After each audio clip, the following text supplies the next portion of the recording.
صلی اللہ علیہ وآلہ وسلم۔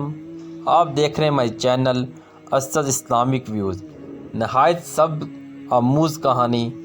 کسی جنگل میں ایک بکری بہت بے فکری سے ادھر ادھر گھوم رہی تھی۔ ایک کوے کو بہت حیرت ہوئی اور وہ بکری سے پوچھنے لگا کہ تمہیں کسی سے خوف کیوں نہیں ہے؟ بکری نے کہا، بھائی میرے بے فکری کا سبب یہ ہے کہ کچھ عرصہ پہلے ایک شیرنی اپنے 2 چھوٹے بچے چھوڑ کر مر گئی تھی۔ میں نے ان پر ترس کھا کر اپنے دودھ پر پال کر انہیں پروان چڑھایا۔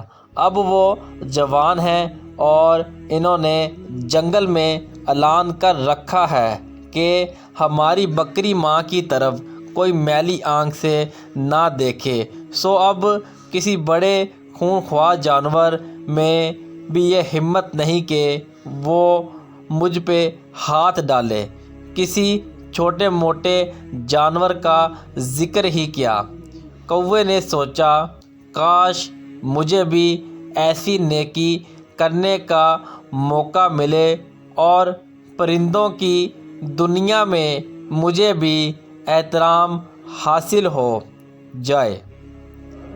وہ یہی سوچتا ہوا اڑتا جا رہا تھا کہ اس نے نیچے دریا میں ایک چوہے کو ڈبکیاں کھاتے دیکھا۔ وہ فوراً نیچے اترا اور چوہے کو دریا سے نکال لایا اور ایک بڑے پتھر پر لٹا کر اپنے پروں سے ہوا دینے لگا تاکہ وہ خشک ہو جائے۔ یوں ہی چوہے کے حواس بحال ہوئے۔ اس نے کوے کے پر کترنے شروع کر دیے۔ کوا بیچارہ نیکی کی دھن میں مگن تھا اور چوہا اپنی کارگزاری میں مصروف۔ اتنی دیر میں وہ خشک بھی ہو چکا تھا، لہٰذا اس نے اپنے بل کی طرف دوڑ لگا دی۔ کوا نیکی کر کے بہت موج میں تھا۔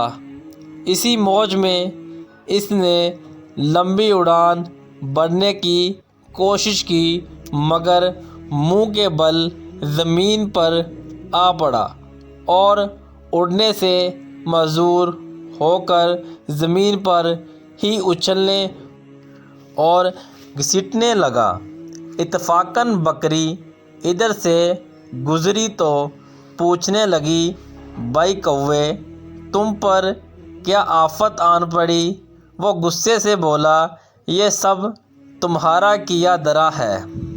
تمہاری باتوں سے متاثر ہو کر میں نے نیکی کمانے کی چاہ میں چوہے کی جان بچائی مگر وہ میرے ہی پر کتر بھاگا۔ بکری ہنس پڑی اور کہنے لگی، بے وقوف، اگر نیکی ہی کرنی تھی تو کسی شیر کے بچے کے ساتھ کرتے۔ چوہے کا بچہ تو اپنا چوہا پن ہی دکھائے گا۔ بد ذات اور بد اصل کے ساتھ نیکی کرنے والے کا وہی حال ہوتا ہے جو تمہارا ہوا ہے۔ یعنی کووں کے بچے موتی چگنے سے ہنس نہیں بن جاتے اور کھارے پانی کے کنویں منہ میٹھا ڈالنے کے بعد بھی کھارے ہی رہتے ہیں۔ اسد اسلامک ویوز ویڈیو کو شیئر لازمی کریں۔ آپ کو ہماری ویڈیو کیسی لگی ضرور بتائیے گا۔ ملتے ہیں نیکسٹ ویڈیو میں، تب تک کے لیے اللہ نگہبان۔